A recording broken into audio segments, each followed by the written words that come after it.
an award-winning leader in marketing and product strategy, currently shaping the global growth of Amazon Prime Video. She's the creator of the Renaissance Marketer Mindset and leads a powerhouse team driving innovation across the customer lifecycle.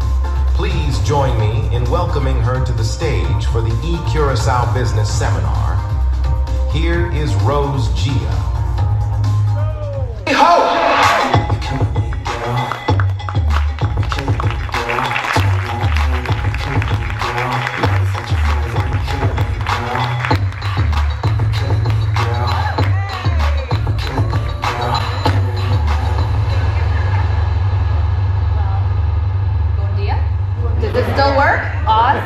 Well, I'm hoping you guys are having such a great time because I am, and I've actually learned so much from all of the speakers, and I've added a few of them into, well, my speech later.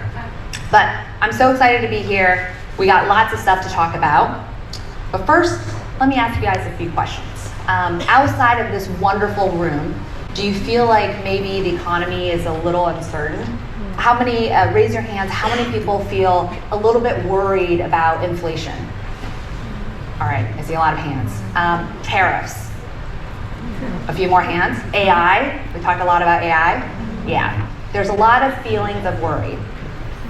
But do you also feel like maybe some of your customers are also feeling that way and they might be shifting some of their dollars maybe away to something else? Well, what if I told you that you can not only survive in an environment like this, but you can thrive? That's what I'm going to talk about today. I'm going to give you guys some actionable insights so that way you as your business can grow in an uncertain environment. But who am I? I'm Rose Jia, and learning from Ty earlier today, my passion is to make every marketing and marketer indispensable because we are the #1 growth driver of a business. And I know this because I lead growth for Amazon, previously in retail and now in entertainment. But beyond that, I travel the world to places like this, where I talk a lot about what I call the Renaissance Marketer Mindset. And it's a new way for marketers to actually think differently, and through that, innovate. And then through innovation, you're able to then drive growth. And of course, I'm also the author of 2 marketing books and many more to come, with the express goal of actually helping marketers and business leaders use marketing as a way to drive growth. Many of us in here today are marketers, and we know just how important it is for marketing to drive that growth, but not all of our stakeholders, our partners, understand that. So I'm gonna change everyone's minds today. So let's talk about growth. All right, growth has 3 components. And you need all 3 components to be able to actually drive growth for your business, but also sustain that through any economy, whether it's a booming economy, a stable economy, or an economy that feels a little uncertain. Now, the 3 of them are the individual mindset, the team organization, and resource allocation. And I'm going to talk a little bit about each. So growth all starts with the individual. So until AI takes over all of our decision making, we're all still humans making decisions one-on-one. So your client, your customer, your partner, they're all people, and people are made up of their own mindsets. And for business, there are different types of mindsets that really, really help you excel. Jennifer earlier talked about customer first mindset, super important. But there's one other mindset that I really want you guys to think about, which is the Renaissance Marketer Mindset. It has 3 distinct pillars that will help you innovate. And the more I talk about it, the more you'll realize this is how a lot of innovators think. So the first is being multidisciplined. What this means is, as a marketer, you should be thinking about the different disciplines that are going to help you innovate. So think about history, mathematics, art. All of that can be used and applied to things like product, marketing, even finance. And through all that, you're going to be able to create something new. And new and innovation is what creates growth. The second pillar is about thinking long-term like an investor. As an investor, you're going to really care about where you put your dollars. that's gonna matter because you want to make sure that every dollar you put in gets you some sort of return. Either you get to scale, or you get to build something, or you get those sales that you really care about. And the third is to balance the art and science of marketing. Now, marketers already know this, but many others don't. In order for marketing to work and to resonate with our customers, we actually have to make sure there's creativity, but also data science. We can't have one without the other. So once you have the mindset, then it's about team structure. I know, this org charts, nobody likes that. But what I've realized over the years and working with a lot of different growth leaders is that how you organize your team is super, super important. Because why? Think about how teams are meant to be. Teams, how you build them, really help make decisions. They have to decide together and there has to be focus. Now, if you're looking to have speed in what you're trying to do, you're gonna create a different team. You're gonna create a smaller team with a lot of resources, a lot of authority to move fast. But if you're trying to scale, you're gonna wanna build a machine with multiple components and pathways for all of these components to talk.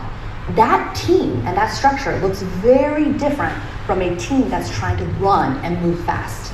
So how you organize the team of these brilliant individuals is gonna dictate how well you're gonna be able to grow. Once you have a team, and you have individuals with great Renaissance marketer mindsets, then let's talk about resources. Let's be honest, resources are very finite, which means that you're constantly having to think about where you place the most amount of effort and time. When I was talking about the Renaissance marketer mindset, I mentioned, thinking long-term like an investor. Well, what do investors do? They're constantly trading between which resources to focus on. And these are kind of the bigger buckets of resources. We're talking about capital. That's money, right? Money that helps you figure out what people you can hire, what agencies, what platforms, right? What capital expenditures. That's all capital. But then there's also people. These are the people that are gonna make your visions come true. You've got the technology that's going to help you scale your vision. You've got the data that's gonna provide you the insights that you can optimize on. And then you've got environment, right? The area in which your teams are growing. How comfortable are they? And the most important one that we oftentimes don't think about is time. Time is a very finite resource, so where you invest that time matters. So once you have all of these components of growth, that's how you're gonna be able to grow your business and sustain it over time. But it only works if you strengthen each and every component. So then what happens when you're in a world in which there's rising tariffs, talks of inflation, people are freaking out? Well, people, we all tighten our purse strings. We get really nervous and we don't want to put out any money. So a lot of money comes in and then we go, when money goes out, nah, we don't want that. And this doesn't happen to just people. This happens to businesses too. Because innately, it makes sense. When we're uncertain what the future is gonna be, we wanna save for the future, right? Which means that we start thinking about what matters most. So we go, what do I need to invest in today that's absolutely necessary? Everything else can be stopped. And sometimes the situation we end up in is we decide that marketing is the place we wanna stop. And I'm here to tell you, that is not a good idea because there are so many different ways in which we can find opportunities. So one of the things I always talk about is in the uncertain times that we're in, you can always find an opportunity in a challenge. And I'll explain why. I've got all these stats, but there are many, many research papers out there. And what it tells us is actually in one of the most uncertain moments, which are recessions, businesses that actually invest in marketing and advertising, they grow so much more, 2-3 times more than any other business who decided they were freaking out and they pulled back on marketing. 2 or 3 times, and this is just some of the research. And moreover, there's been a lot of research also done with just on a regular day, when a business pulls back on marketing, they get a little bit of money for that. But what they end up losing is 2 to 3 years of lost revenues. I'm here to tell you, marketing is so important and is even more important during times of uncertainty. I'm gonna tell you a little story because this happened to me. Let's rewind back to early 2020. I was actually just starting to grow my growth marketing team at Amazon, and we were talking about grocery delivery. And for Amazon, this is still a relatively new business. So we were thinking about growing it, and then the biggest player at that time was Walmart grocery. You can see in that pink line. Then you hit March, April of 2020. We all know what happened then. Suddenly, everyone's talking about grocery delivery, but all of us, Walmart grocery, Amazon, we all paused our marketing. We all freaked out because we didn't know what the world was gonna be. We wanted to save those dollars for something else. There was one brand that didn't, and instead they invested even more because all of us were quiet, and they're like, you know what? We wanna be in search. We wanna be in social because all the consumers are all on their phones trying to figure out where to get food. And where are they searching? On search and on social. So while the rest of us were quiet, Instacart, in that white line, came in swinging. They told everyone where their value was. And now look at that chart. 5 years later, they are more than dominant. Before 2020, you'll see they were kind of just behind Walmart. And Walmart was only above, maybe by 2 times. But by the spike of COVID, and then 5 years later, that's 7 times higher. They became the dominant player 5 years after, just because they invested in marketing during a time of uncertainty. They found that opportunity and that challenge. If you listen to everything I said, you won't have trouble being chosen. But we all know that right now there's lots and lots of choice. Your customers can choose anybody else, and so it becomes even more important to figure out how to be chosen. Jennifer already gave us a ton of information on how to make sure your customer experience is great, and that's one of the ways of getting chosen. The other, and we talk about this a lot in marketing, is filling the needs. I love this because this is kind of like a basic of psychology, but the reality is you have to understand what your customers' needs are during a time of uncertainty. They are all trying to figure out what are the most necessary things that they need to invest in, and everything else, they could do it later. So you need to figure out which of your products and services are actually addressing their basic needs, not the fluffy, nice to haves, but their must-haves. And with that, you have to really focus, right? Focus on that customer need. But what that means is you have to make sure that you're not spreading yourself too thin. Both yourself, your time, and what I mentioned before, resources. Your resources are very, very limited. The dollars, the time, the people. And so during a moment of uncertainty, your customers, their needs, you need to focus on that. And everything else, you should really consider outsourcing. And I know it's a little bit harder for a lot of business owners who want to hold on to every single thing and want to do everything. I'm guilty of that. I want to do every single thing. But the reality is you have limited resources, you have limited time, so you need to focus on making sure that the thing that you're working on is addressing the needs of your customers, and everything else, outsource. I had the pleasure yesterday of talking to an amazing woman who is a business owner in tourism. But I created the slide before she and I chatted, but she affirmed some of my ideas, which is when it comes time to situations like this, you really need to think about the needs of your customer. And in things like tourism, customer experience is really important. And Jennifer actually told us this is actually really important everywhere. It doesn't even matter what vertical. And so if you think about then, well, where can you allocate your time and energy? Well, building that experience, creating that experience, connecting with that customer will create the referral flows later. Your customers will become your best advocates. They will be the ones who will do all of your marketing. It will be the cheapest marketing you ever do because they are very authentic. Which means that a lot of the other things like user acquisition funnels or doing marketing and ads, building creatives, thinking about finances, a lot of those things are things that you might want to consider giving to someone else, giving it to a tool. Let's talk about what those outsourcing things could be. And in this case, let's talk about maximizing your resources for growth. We already talked about a ton of AI, but I wanted to show you guys another graph, which is search interest for AI and ChatGPT. So before December 2022, nobody cared what ChatGPT was, nobody knew what GenAI was, nobody cared.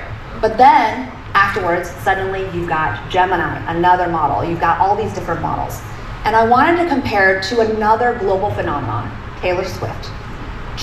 Everybody knows her at this point, and she has been growing gangbusters. She's in that pink line. But look at that white line, which is ChatGPT, and that black line, which is AI. They outsize growth because that's where we are. We are in a world in which this is what's next, and this is what we're all thinking about. And so there's been a lot of kind of research, but this is what people have been using GenAI for. This is 2025. And you'll see this year, most people are using GenAI, like ChatGPT, Gemini, for things that support them, right? It's like therapy and companionship. It's organizing my life, finding my purpose. There's a couple of things in there about helping with coding, but things like, generating ideas, which is now number 6. It used to be number 1 last year. This means that there's so many other things out there now that people are starting to figure out what tools are gonna help them for what parts of their lives. In 2023, there was something like 1,000 or so AI tools. 2 years later, by 2025, you've got 10,000 new AI tools. That's 10x. So you think about how much information is out there, that's a lot. And if we were to distill down to a few AI tools based on the massive number of people using it, you're gonna see that these are kind of the most popular things. But remember, this is a few amongst 10,000 different AI tools. Let's be honest here. If you had to figure out which tool to use, your brain is going to have to do some Einstein-level math in order for you to figure that out. Because think about it, you have to figure out which tool to use, how to prompt it, then how to validate the information, and then once you have that, you have to test it, make sure it comes out with the right outputs. Once you have that, you're like, that's just one tool. I now have to do this and integrate it with 5 more tools. The sheer amount of information you have to build is so much. Let's not forget about the cost of doing this yourself. All right? Everybody's really busy, and I keep reminding you guys of the limited resources because that's super important. You have limited time and limited money. So where are you going to put your efforts? When you have to build your own tooling and use your own AI tools and build all of those integrations, we're talking about at least some of this. So for example, for one tool, you might have to spend something like 3 to 4 dedicated days just to set up the tool. This is not including having then to validate and test, which could take another 2 to 3 weeks. That's just for one tool. And then there's the cost of actually having your users on the tool. So there is no such thing as just because you use AI, it solves a lot of your problems. What becomes important is more a question of, well, so when should you do it? And that is the thing I challenge all of you marketers and business leaders to think about, which is ask yourself this question of, if I have to figure out what my customer needs are, and I want to focus my resources on the things that are going to get my customers their needs the fastest, then the question becomes, should I build a tool or integrate into a tool and spend that 1 hour teaching myself? Or should I put that 1 hour behind something like bettering the experience and making sure that the CX is really great? Should I put $10,000 into getting a bunch of my users onto a platform, or I should put that $10,000 on an agency who can do that on my behalf? So really challenge yourself and think about whether or not it's worth it for you to jump into AI in this way, or are there other options? At Renaissance Marketer, we wanted to solve this problem. I realized as I was going around talking about this, I was like, oh my God, you know what I always tell business owners and leaders is you need to think about where to invest your energies, where to invest your dollars. And the questions I always get back is like, but how? Like my challenges are A, B, and C, which is very different from another business's challenges. What I said was, okay, you know what? Let's make a easy, I call it the AI growth advisor. But what it essentially does, it helps you quickly make those growth decisions, figuring out, based on the information you provide, where you should invest. It will help you answer questions like, should you invest in building your own tool, your own technology, your own servers, all of that, because in the future you might need that? Or should you think about outsourcing to these different tools with this type of integration, or using these agencies to do that? And the result of that is you're going to be able to access things like playbooks and calculators, ROI, all of the things that you need in a business. It's going to help you make those decisions so you don't have to feel like you have to make them on your own. And this was just a small taste of all the resources that we have, and a lot of it will be part of the AI Growth Advisor. But this is very, like I said, a very small portion of that. And with that, these are the key takeaways, but I will be open to questions if we have time.